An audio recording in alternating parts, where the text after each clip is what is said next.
안녕하십니까. KB자산운용의 번광지입니다. 우리나라 투자자들이 가장 많이 투자하는 해외 펀드가 중국 펀드라고 합니다. 이에 오늘은 국내에서 중국 펀드를 가장 많이 운용하고 있는 KB자산운용의 김대영 매니저를 모시고 중국 시장에 대해서 점검해보는 시간을 갖겠습니다. 안녕하십니까, 매니저님. 네, 안녕하십니까.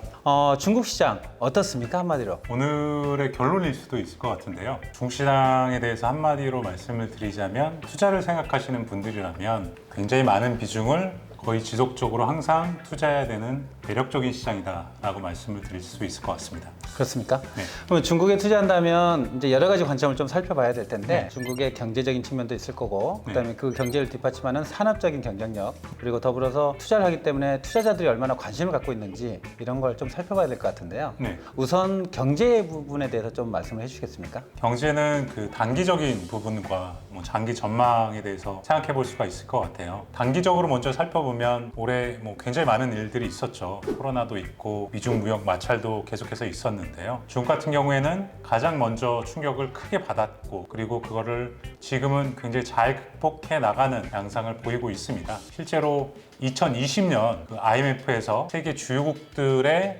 경제 성장을 전망할 내용을 보면 주요국들 중 유일하게 2020년에 플러스 성장률을 기록할 걸로 예상을 하고 있고요. 2021년에도 8.2% 정도로 세계 주요국들 중에서 단연 압도적으로 성장하는 모습을 보일 거라고 예상을 하고 있습니다. 장기적으로 보더라도 중국 과거의 영화를 뭔가 되살려가는 그런 첫발을 내딛고 있다라고 볼 수가 있는데요. 200년 전에 중국은 세계 GDP의 30% 이상을 차지하는 초강대국이었죠. 근데 굉장히 어려운 시기를 지나다가 현재 미국에 의해서 2위 경제 규모를 갖고 있는데 사실 실제 구매력 기준 GDP로는 이미 미국을 초월한 세계 경제 1위 대국이고요. 명목 GDP 기준으로도 수년 내로 미국을 제치고 세계 1위 경제 대국이 될 거라고 전망을 하고 있습니다. 중국은 경제 성장률도 양호하고 네네. 글로벌 경제에서 차지하는 비중 앞으로의 영향력, 현재도 영향력이 높지만요. 네네. 그것도 높을 거로 보고 있군요. 네네.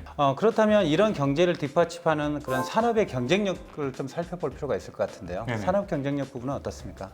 저희가 이렇게 중국 경제를 단기적으로 장기적으로 좋게 보는 이유가 산업 경쟁력 측면에서 중국이 굉장히 강한 모습을 보이고 있다는 겁니다. 그걸 크게 두 측면에서 살펴볼 수가 있을 텐데요. 하나는 이런 4차 산업혁명 관련 신기술, 다른 하나는 소득 성장에 따른 내수 성장이라고 볼 수 있을 것 같은데 이 두 부분에 있어서 굉장히 둘 다 잘하는 모습을 보여주고 있습니다. 한 가지씩 나눠서 설명을 드리면 먼저 신기술 분야에서 보면 4차 산업혁명을 정의하는 키워드가 여러 가지가 있을 텐데 세 가지 정도로 나눠볼 수 있을 것 같아요. 하나는 초지능, 인공지능으로 대표되는 초지능, 그리고 두 번째는 이런 것들을 다 연결해주는 초연결, 그리고 이걸 융합해가지고 복합적으로 서비스해주는 초융합. 이 초지능, 초연결, 초융합 이 세 가지 키워드를 어떤 4차 산업의 키워드라고 볼 수 있다고 하면 중국은 이런 각각의 키워드에 대해서 굉장히 경쟁력 있는 모습을 보여주고 있습니다. 한 가지씩 또 세부적으로 살펴보면 처음에 이제 초지능 부분에 있어서 이 인공지능이 활성화되기 위해서는 방대한 데이터가 필요한데 중국 같은 경우에는 이런 빅데이터를 가장 빠르고 가장 방대하게 구축을 하고 있는 상황이에요. 실제로 이제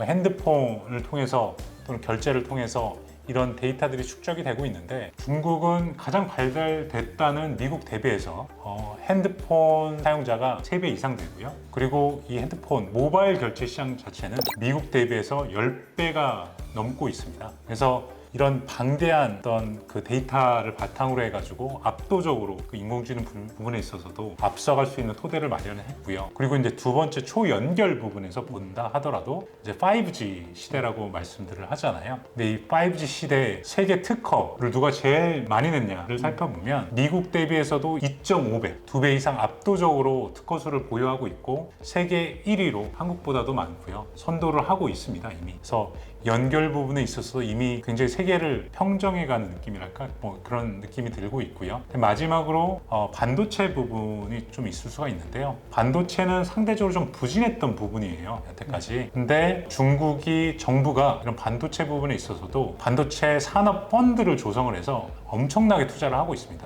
2014년에 이미 24조 원 정도 투자를 했고요. 작년에도 한 35조 원 정도 투자를 하면서 이런 반도체 산업을 정책적으로 엄청나게 육성을 하려고 하고 있습니다. 실제로 중국의 실생활에서 4차 산업 기술이 좀 적용되는 사례를 좀 말씀해 주시겠어요? 그 부분이 어떻게 보면 중국을 굉장히 어떻게 보면 무섭고 매력적이라고 생각하게 만드는 부분이에요. 왜냐하면 아까 이제 초융합이라고 말씀을 드렸는데 그런 기술들, 뭐 초지능, 초연계 이런 부분들이 그냥 기술 개발에 그치는 것들이 아니라 실생활에서 다 접목이 되면서 이미 쓰이고 있거든요. 이미 이제 코로나 사태에서도 우리나라에서도 이제 뭐 핸드폰으로 많이 경보가 울리고는 했지만 중국 같은 경우에는 이 핸드폰만 들면 이게 이제 녹색으로 만약에 표시가 되면 안전지역만 다녔다는 거예요. 그래서 이제 건물 출입 이런 것들이 이제 자유롭게 허용이 되고요. 이게 뭐 노란색, 뭐 다른 색으로 표시가 되면 통제가 되고 있습니다. 그래서 굉장히 효율적으로 통제하는데 이런 기술들을 엄청나게 활용을 하고 있는 상황이고요. 안면인식 결제 같은 경우에도 실제로 상점에서 또는 호텔에서 이런 기술들을 활용해서 이미 결제를 하고 있는 상황입니다. 그리고 이제 보안적인 측면에서 봤을 때도 실제로 얼마 전에 이제 BBC 기자가 자기를 이제 잠재적 범죄자로 인식을 한 뒤에 실제로 거리에 나갔을 때 얼마만큼 빠르게 자기가 인식되는지를 이제 테스트한 적이 있었는데요. 거리로 나선 지 7분 만에 공안한테 체포가 됐습니다. 그래서 이런 식으로 굉장히 이제 빠르게 접목돼서 실생활의 많은 분야에서 쓰이고 있다는 게 중국이 매력적인 부분, 좀 무서운 부분이라고 할 수 있을 것 같습니다. 저도 기억에 4차 산업 기술이 좀 사용됐던 게 저번에 코로나 때 우한이 봉쇄됐을 때 네네. 주민들 보고 나오지 말라 그랬잖아요. 네네. 근데 나오는 주민들에 대해서 통제를 드론으로 통제하는 걸 봤어요. 아, 네네. 근데 이렇게 신기술이 이렇게 또 접목이 되는구나 이런 걸 좀 네, 많이 맞습니다. 느꼈습니다.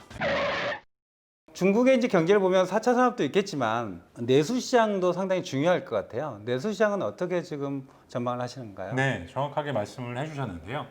중국 시장이 이렇게 굉장히 미래가 밝다고 제가 자신 있게 말씀드리는 이유가 이런 신기술 분야에서도 굉장히 잘하고 있지만 전통적으로 이제 먹고 마시고 또 여행 다니는 이런 내수들도 정부의 지원과 자연스러운 소득 증가를 위해서 앞으로 굉장히 안정적으로 또 어떤 분은 폭발적으로 성장할 걸로 예상이 됩니다. 저희가 90년대 초중반부터 여태까지 그런 모습이었듯이 중국은 그런 모습들이 이제 막 시작되는 태동하는 단계라고 볼 수가 있거든요. 그리고 실제로 우리나라도 이제 90년대 초중반 보면 뭐 TGI라든가 뭐 아웃백이라든가 프랜차이즈가 막 생기던 시기였고요. 폭발적으로 증가하던 시기였는데 중국에도 이제 하이디라오라고 해가지고 허거라는 그런 프랜차이즈 체인점이 엄청나게 빠른 속도로 늘어나고 있는 상황이에요. 그리고 우리나라도 90년대부터 이제 해외여행 붐이 엄청나게 일었는데 중국도 해외여행 붐이 엄청나게 일고 있고 그리고 그와 더불어 이제 면세점 이게 옛날에는 해외 나가서 썼다면 중국 정부가 이제 내수 부양을 위해서 이제 면세 범위를 이제 계속 상향해주고 있어요. 그래서 이런 돈들을 해외에 썼다면 이제 중국 내에서 쓰는 걸로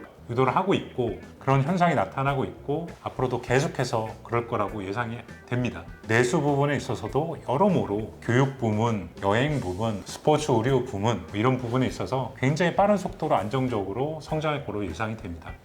중국이 사실은 중진국으로 진입하면서 중산층이 엄청 늘어나기 때문에 이 네네. 내수 시장이 계속 폭발해 가는 거죠. 폭발적으로 성장하는 맞습니다. 거죠. 맞습니다.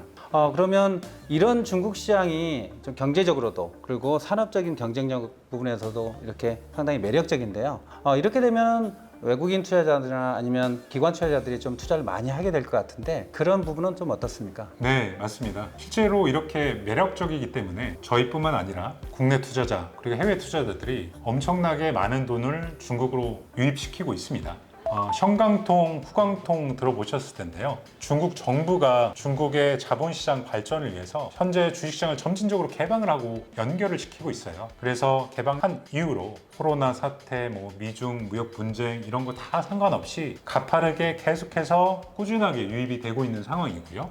그리고 국내 투자자, 기관 투자자들의 입장에서 봤을 때도 국내 투자자들의 경우에도 이제 돈을 어디인가에 투자를 해야 되는데 중국 정부도 부동산을 굉장히 좀 억제하고 있는 상황이고 그리고 국민들이 예금을 어디다 투자해야 되는데 금리 자체도 계속해서 좀 낮아지고 있는 상황이거든요. 그게 돈이 갈 데가 없어요. 그래서 이런 돈들이 주식시장으로 계속해서 유입이 되고 있는 상황이고 앞으로도 그렇게 될 거라고 보여지고요. 우리나라 국민연금 자체도 이제 계속해서 늘어나고 있는 상황인데요. 중국의 이제 보험 자금이라든가 그다음에 연금 자산들도 굉장히 빠르게 커지고 있는 상황입니다. 이런 자금들을 주식시장으로 계속해서 이제 유도하고 있는 상황이고 중국 정부 자체가 이런 자금들을 이제 주식 투자 허용 한도를 계속해서 늘려주고 있어요. 그래서 이제 국내 개인들, 기관들 그리고 해외 자금들이 계속해서 장기적으로 유입이 될 거기 때문에 굉장히 그 측면에서 장기적으로 양호하다 그다음에 또 하나 드리고 싶은 말씀이 중국 같은 경우에 세계 경제에서 차지하는 비중이 지금 세계 1위, 2위를 다투고 있다고 말씀을 드렸는데요. 세계 지수에서 차지하고 있는 비중은 지금 5%도 안 되는 상황이에요. 그래서 이런 것들이 이제 키 맞추기를 하기 위해서 그런 자금들을 꾸준하게 대량으로 중국으로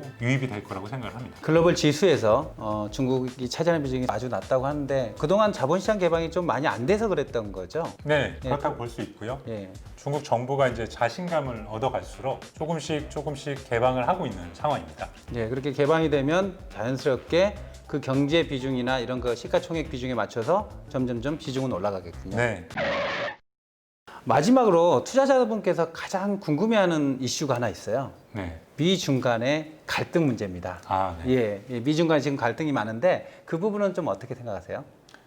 저희가 생각하기에는 미중 마찰로 인한 뭔가 시장의 변동이라든가 기업의 충격은 앞으로도 계속 될 거라고 생각을 합니다. 이게 단순히 이제 무역 분쟁뿐만 아니라 아까 말씀드렸듯이 중국이 미국을 추월해서 경제 대국이 되어가는 상황에서 헤게모니하고도 연결된 거기 때문에 미국이 여러 가지 이유로 이제 딴지를 계속해서 걸 거라고 생각을 하고요. 특히나 단기적으로는 미국 대선을 앞두고 이런 이슈들이 많이 불거질 수 있을 거라고 생각을 합니다. 하지만 투자자 입장에서 봤을 때 제가 생각하기에는 이런 마찰로 인해서 시장이 충격을 받거나 어떤 기업이 충격을 받는다면 오히려 장기 투자 기회로 삼아야 된다라고 생각을 합니다. 그렇게 생각하는 이유가 뭐냐면 테슬라나 애플 같은 미국의 대표적인 기업의 사례를 보면 알 수 있듯이 미국과 중국은 이미 뗄래야 조금 떼기가 어려운 관계라고 볼 수가 있어요. 실제로 테슬라나 애플의 사례를 보면 애플 같은 경우에도 미중 무역 분쟁이 불거진 이후로 오히려 중국 업체한테 부품을 공급받는 비율이 점점 더 높아지고 있습니다. 현재는 50% 가까이 육박을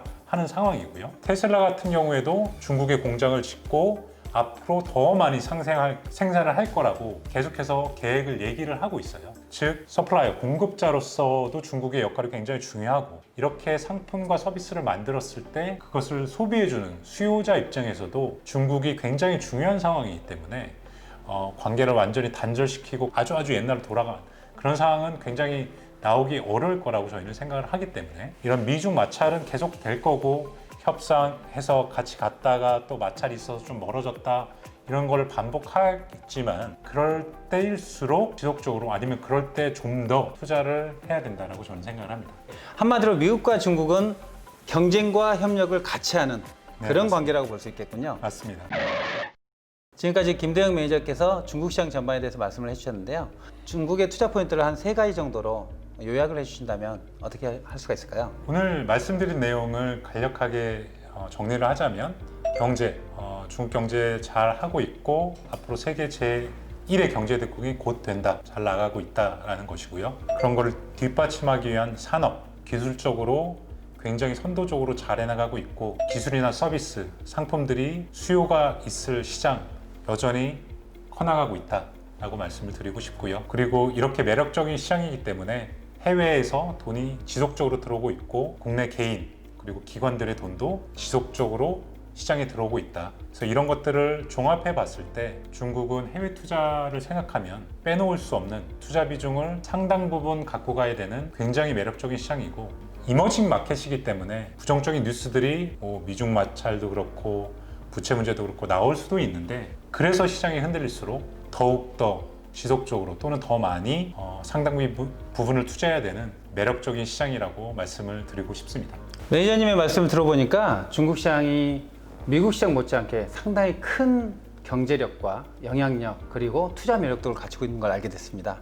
많은 분들이 이 기회를 통해서 중국 시장이 투자처로서 1순위가 될 수 있겠다 이런 생각이 드네요. 매니저님께서 끝나면서 한마디 좀 투자자분께 해줄 말 있을까요? 네, 제가 매력적인 시장이다라는 말씀 굉장히 많이 드렸는데 다시 한번 강조해도 부족함이 없을 것 같아요. 중국은 정말로 투자함에 있어서 기본적으로 많은 비중을 깔고 가야 되는 굉장히 매력적인 투자처라고 생각이 됩니다. 그래서 펀드건 연금이든 다양한 투자 수단을 통해서 꼭 자산의 많은 비중을 장기간 투자하셔서 굉장히 좋은 투자 성과를 꼭 누리시기를 간곡하게 부탁드리겠습니다. 제 자산의 포트폴리오에도 중국 펀드 비중을 좀 더 늘려야겠습니다. 네. 이상으로 KB자산운용의 김대영 매니저를 통해서 중국 시장 점검을 해보았습니다. 이상으로 마치겠습니다. 감사합니다. 감사합니다.